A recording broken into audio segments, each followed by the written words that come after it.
Are you guys watching Couples Therapy? It's on Showtime at 10 o'clock on Friday nights. There's one couple that reminds me of my recent experiences. He works for a modeling agency or something like that and feels defensive and justified in spending time with the clients socially. But his girlfriend feels left out. He doesn't choose to be with her. Or I should say, apparently, according to the two of them, they don't spend time together doing anything together. And he'll go out and he'll do his thing for several hours.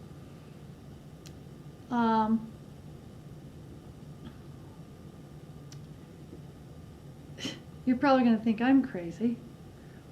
And perhaps I'm a little bit out of balance. Because listen, for 2.5 years, or for most of that, especially the first year, I performed regularly with a professional orchestra and was the section leader. So I had regular work, but I also had responsibilities attached to it. Because when you lead a section, you have additional things that you have to do over and above learning your music. You have to lead the section, you have to choose bowings and all these details that go into it. And often, as was in my case, there are orchestral solos. You're featured within the orchestral context in a given concert, within a given concert. And he would say that he didn't like to come to the concerts alone because he didn't like to go anywhere by himself. Whereas in my experience, having done this sort of thing for over 2 decades, I would often see the spouses or the significant others of the people in the orchestra attend proudly, eagerly, in total support of what was happening on the stage. He would get there at the last minute and hustle in, and afterwards want to leave right away. And over a period of time, I was confident, because music speaks to me in such a way that he would finally be converted by the quality of the music, and there'd be a piece that we'd play that would just touch him so deeply that he would be won over and fall in love with everything that I did as part of the live music. I witnessed him on more than one occasion seated beside me at vocal performances wherein he would weep openly.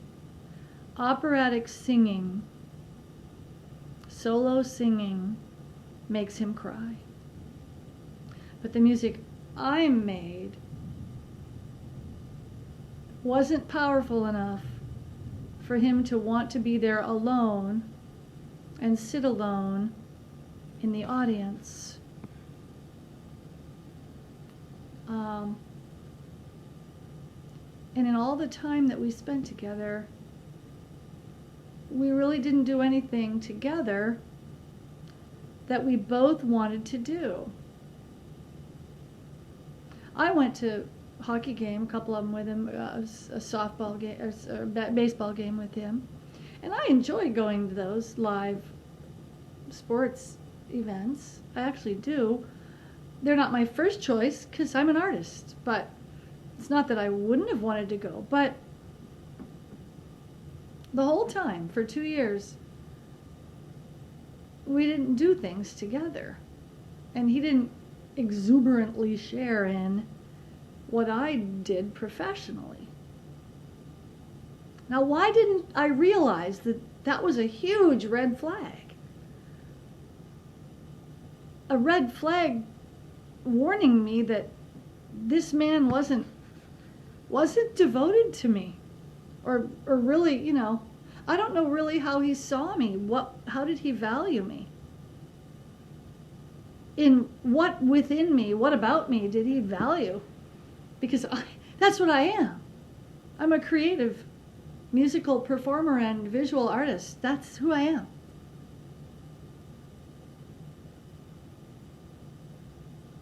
So here I am watching couples therapy and thinking about all this. It was my mistake to continue with somebody who is either preoccupied with other things or in it for reasons that were vastly different from my own. Which is, for a woman my age, is embarrassing to admit.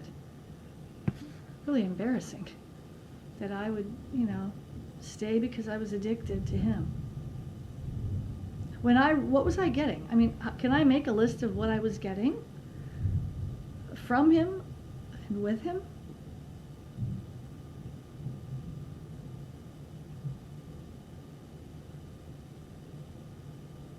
I really can't. Not beyond the typical things that couples experience together. I don't have to go into those details. I'm talking about life itself, day-to-day life.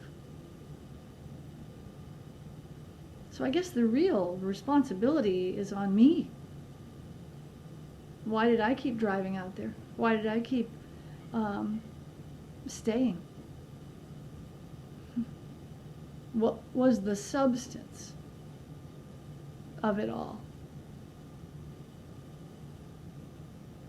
It was my mistake then, wasn't it?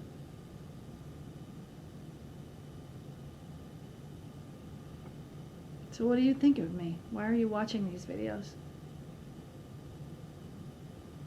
Maybe you and your friends are laughing your heads off. Believe me, that would not surprise me. I've been the girl that everybody laughs at most of my life. And not because I'm the stand-up 15 minutes of, I can give you a quick comeback, but no, I'm not the comedian. People laugh at me.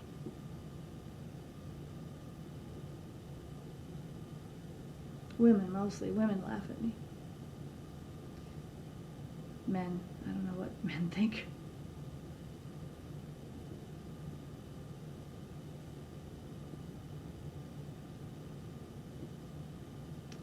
What a mistake. Do you think it was a mistake? Is it a mistake putting all these videos out on my channel when I should be putting my performances out on my channel? I can play Bach. I can play Chopin. I can play Mendelssohn. I have to do this because, I have no support system. I don't have a family. I have relatives, but I don't have a family. I didn't produce one. I am the last member of my nuclear family in this town. I'm reminded of my nephew's birthdays. That's pretty much the contact I get with my family. It's time for the birthday card. Is that my fault? Was that my mistake too? Not driving, 8 hours to be with my family when I was a working professional. They didn't come to see me. So, you're looking at a woman with no support system. Except her current string trio and quartet. And believe me, I am grateful for these women. Very grateful. But I mean, a support system, that is following me throughout my life is just there. It's not happening. And that's frightening. That actually has scared me. The realization scares me, because according to the psychologists, their community, if you don't have a support system, you're on fragile ground. You know, your life is going to be cut short because people don't survive without a support system. So it frightens me. The thought frightens me. I don't feel frightened constantly about it, but when I realize that I don't have one, and I go to an Al-Anon meeting, and even there, everybody there already knows each other, and, you know, they're already discussing the steps, and they've been at this thing, this community of relatives and friends of addicts for a number of years now. I'm still the newcomer. Even after 2 years, I'm still the newcomer. And I keep trying to find, you know, what's my meeting. You know, you're supposed to check out your whole community until you find the meeting where you feel at home. Well, guess what? You know the answer to that already, right? I don't have one. I haven't found a meeting that feels like home to me.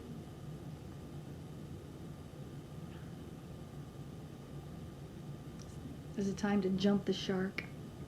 I don't want to sell my house. I want to put it on a flatbed and take it someplace else. That's what I want to do. But they won't take the wires down around here, and nobody wants to transport me across 10 tons limit roads, not the roads in this county. I want to move my house. I want to take the house with me and go. But I can't get a company willing to do it for me. Can you find one for me in this tri-state area that'll come and take my old farmhouse with me when I jump that shark?